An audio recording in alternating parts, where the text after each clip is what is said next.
everybody. This is Dr. G here, and I am using Zoom for Take Your Child to Work Day. I want to learn more about what it's like to be Dr. Lien. Now, you've all met Mrs. G. Mrs. G helped us with the fire drill earlier today. Mrs. G is my wife. Dr. Lien is her dad, and he is a famous chemist. So we want to find out a little bit more about your life, Dr. Lien. Welcome to the show. Well, it's great to be here, Dr. G. I'm more than happy to be talking to you today. So, am I correct? You have a PhD in chemistry? I have a PhD in biochemistry. Wow. So that means the chemistry of life. Wow. So, what did you study when you were in elementary school to prepare you for that?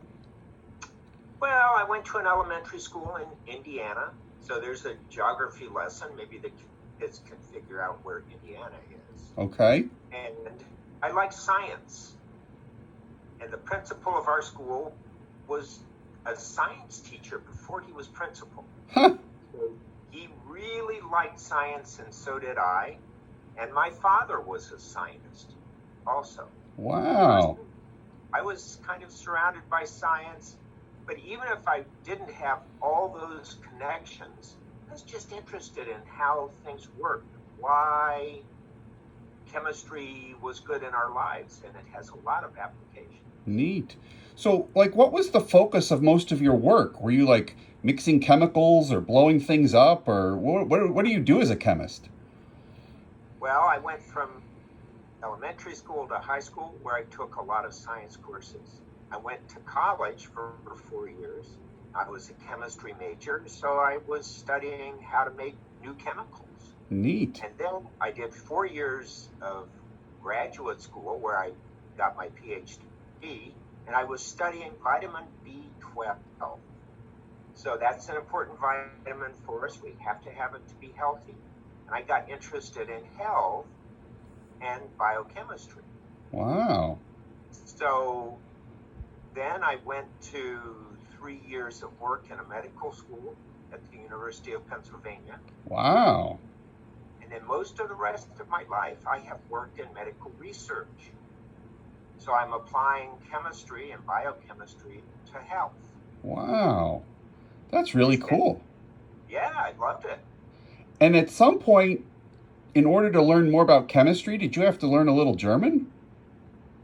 I did have to learn some German.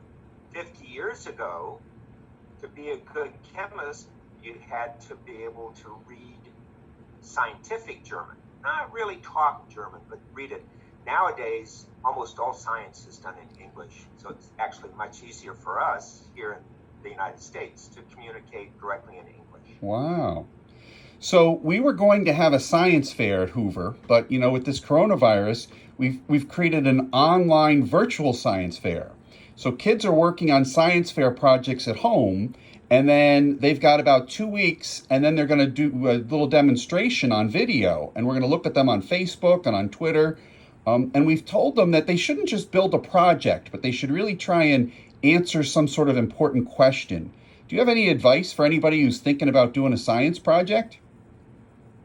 There are many, many different kinds of science. Each of one can be very interesting.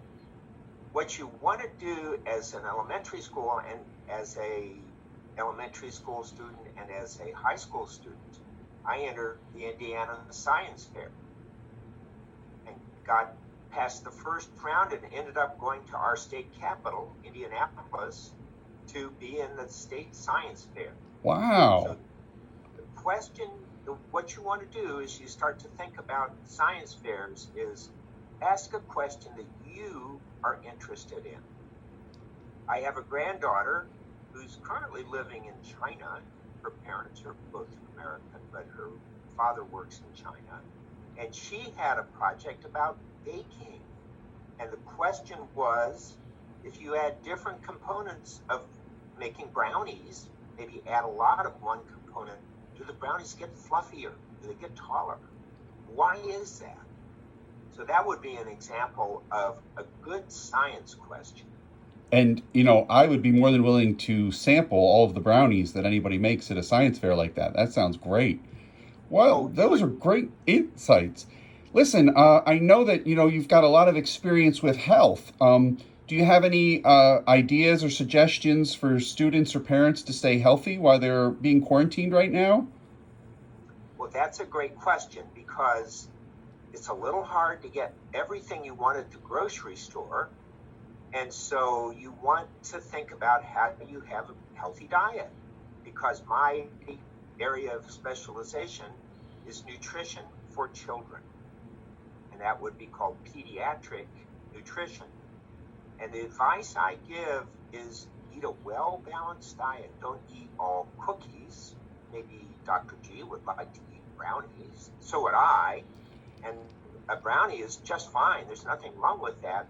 But more important than that is to eat fruits and vegetables and some protein, maybe some fish or some meat or some eggs every day to have a well-rounded diet. And that's still now, even though we're in some kind of a lockdown, that's still possible. And all those foods are available at the grocery store. So eat a little of everything, veggies, fruits, protein, maybe a little starch, potato or rice is fine, a little bread, and maybe a brownie. Very good. Well, thank you so much for joining us today. This has been great. Maybe we'll get together another time and you can discuss some more aspects of science for our kids. How about that? I would love to. It's very good to talk to you today. All right. You take care.